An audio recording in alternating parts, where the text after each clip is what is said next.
so far this week? It's been good. They've done a good job being locked in. I thought yesterday was good. We were a little beat up and sore, and had a little bit shorter practice. Late game Saturday, no sleep Saturday night for the players. But then today was really good. So I thought today was one of our best Tuesdays we've had. We had to go inside, so maybe that had something to do with it. But there was a lot of energy and a lot of speed and a lot of pads popping.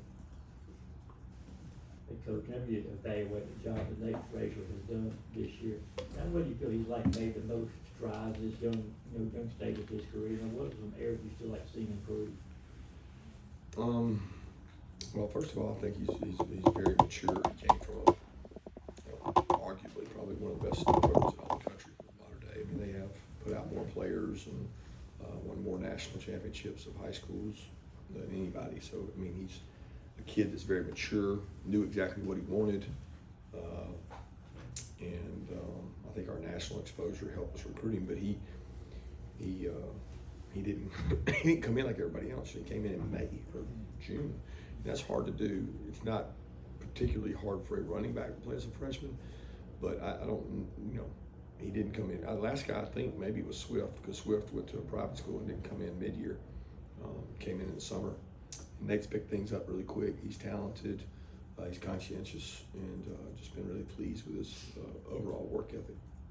Kirby, you mentioned Nitro practicing really well and that leading to his opportunities on Saturday.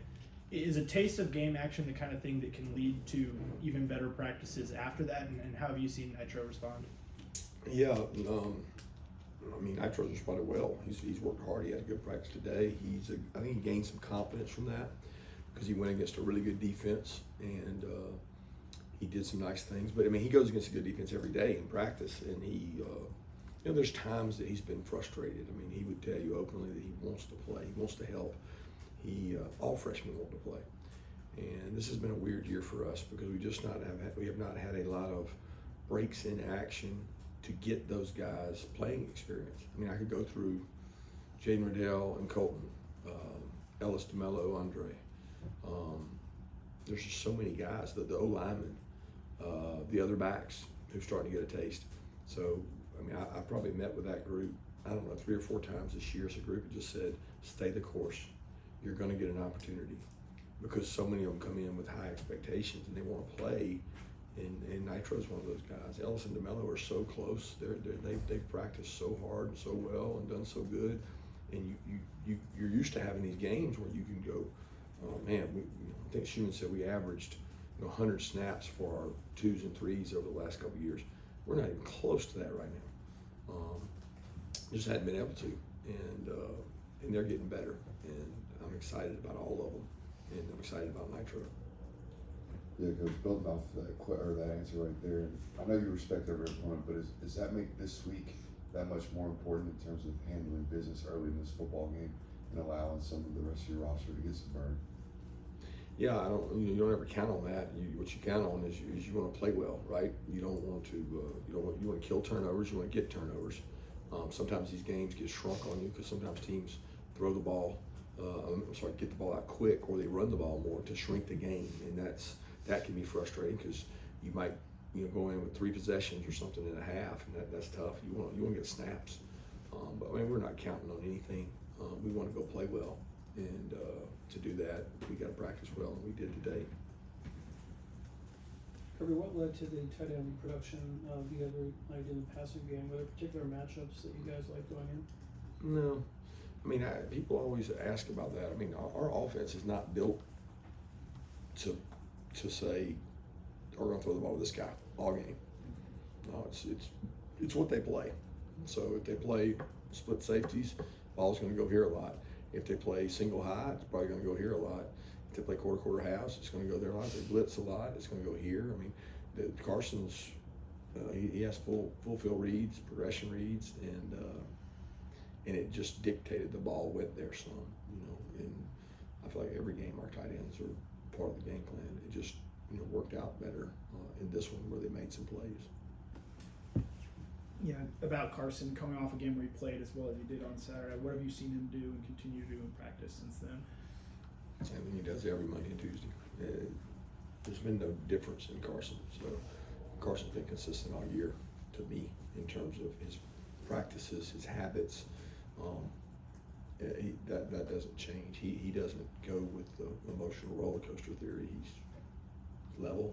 He practices his technique right. He puts us in the right plays. He gets the game plan ready. He studies the defense. I mean, he has steps that he goes through each week, and he follows that the same way as I do. I mean, I think that's what makes people successful. They have a process, and they believe in that.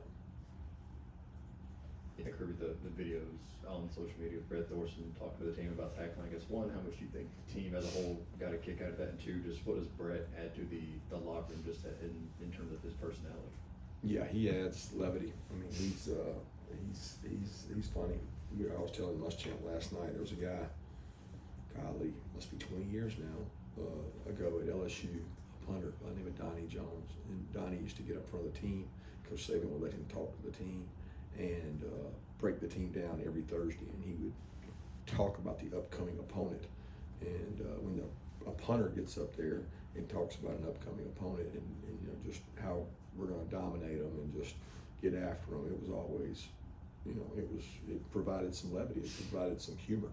And I think of Brett when I think of Donnie. He's just a funny guy, and the players really enjoy him and like him. And we thought it was a good opportunity for him to take advantage of what he did. And we've struggled to tackle for whatever reason. We haven't tackled well, so we're searching for any answer we can, and we wanted to drive that home to them that he did it. Coach, quick question on Trevor. I know obviously he got hurt in the Florida game. That's when injury took place. Did he take another hit in that Ole Miss game, or was it just one of those things where it just continued to kind of grow on? Yeah, we honestly don't know the answer to that. We think it occurred during the week of practice last week, but he didn't take any hits. He was black shirt, not taking hits. He was running a route and he felt something in there when he planted and pushed. So, you know, we don't know. I assumed it was probably during the Ole Miss game, but he didn't complain of any pain. He didn't complain of any soreness. We did re-X-ray, and he felt good. He went out to practice Monday, felt good. He went out to practice Tuesday, and then something happened at Tuesday, but it would have been non-contact because he wasn't getting touched, and that's when we checked it, and that's when we found it. So, but we still hope we can get him back soon. Kirby, what has Branson been able to do so far this week? Yeah, he's running. Well, I think I'm saying this right. He started to cut yesterday, and he's cutting. He did not do anything with us, but he did do a lot of running. He had good speeds. He's getting his confidence back, planning and cutting. You know, he's in meetings, he's in game plan stuff, and he's showing progress, but he is not like taking reps with us. Yeah, new batch of playoff rankings come out tonight, and the most recent one, I think 4 of the top 5 teams are from the Big Ten, and despite you seeing Ole Miss and Alabama, Tennessee, why do you think this committee seems to value the Big Ten over the SEC in terms of the top teams, or the team at the top of these rankings? I don't think they value the Big Ten over the SEC. I think they value wins and losses, and so they place people based on a column of wins and a column of losses, not on the eye test of going to watch them play and see them and see who they play. I just don't think they base it on wins and losses. I don't think they say, well, this is better than that. They just say this record's better than that. And that's the most simple way to do it. It's not necessarily the 12 best. So we'll see what happens. I'm not worried about it much. I got to worry about our team and what we got going on. Kirby, you said what you did about the playoff the other night, after the Texas game, you kind of upfront about what you thought about the officiating, and it seems like you're more willing to kind of say stuff and put yourself out there. Is that a conscious decision? Did Claude rein you in not being able to do something, or what? No, I don't think it's any different. I don't really know that I had a lot to say the 2 years previous. I mean, there wasn't a lot there the year that we were 14-1 and 15-0. There's not a lot of complaints. There's not a lot to fight for. You take care of business on the field, handle your business. You don't have to say a lot of things. I mean, that was a pretty unique situation if you're referring to Texas. I mean, I don't know that I've ever been a part of anything like that. And I wasn't upset with them. I just didn't understand. Like, I've never seen that happen. But I would have said that any year. else you're referring to in terms of stepping out. I just, want to fight for my team and fight for our program because I think we got a deserving group of young men who work really hard, and I'm sure every coach would fight for their guys. Yeah, Coach, if it seems like it's going to be a wins and loss column type of discussion, or at least boil down to that at some extent, what is the incentive for programs like yours to schedule out of conference games like you have? Texas and Notre Dame just going to Just, I guess, the happiness of our fans. That's the incentive, right?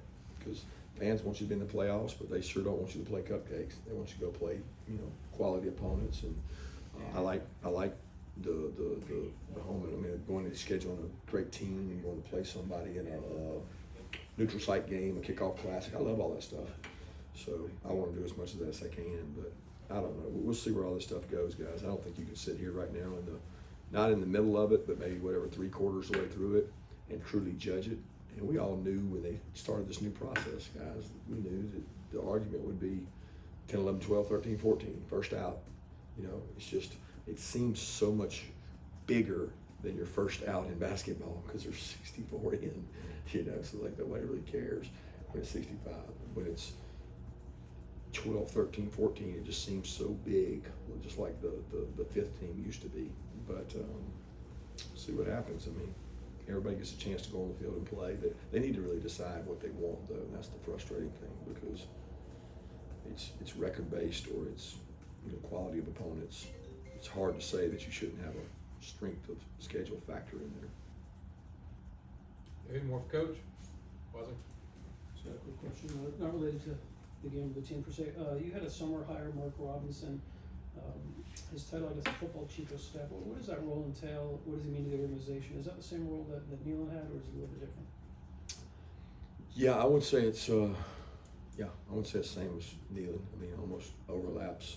I hate to say it, I can't keep up with titles. I don't even know what Nealon's title was or what Mark's is. You just said it. So that's not important to me. What he does is important to me in terms of helping manage staff, helping me with our staff, helping me with, there's these silos. There's player development, there's academics, there's strength staff, there is recruiting staff, there is support staff of the coaches, there's the coaches, there's just 9 million silos. And I like to coach. He helps manage a lot of things. He's been part of Florida State programs, Texas A&M programs. He's been places. He was at Florida. When you have someone that experienced, it's very valuable, especially when he's been in our league. And he creates a lot of value and knowledge and experience that in areas that I don't have to deal with. And so he does a lot of management type things. All right, thanks, Coach. Thanks.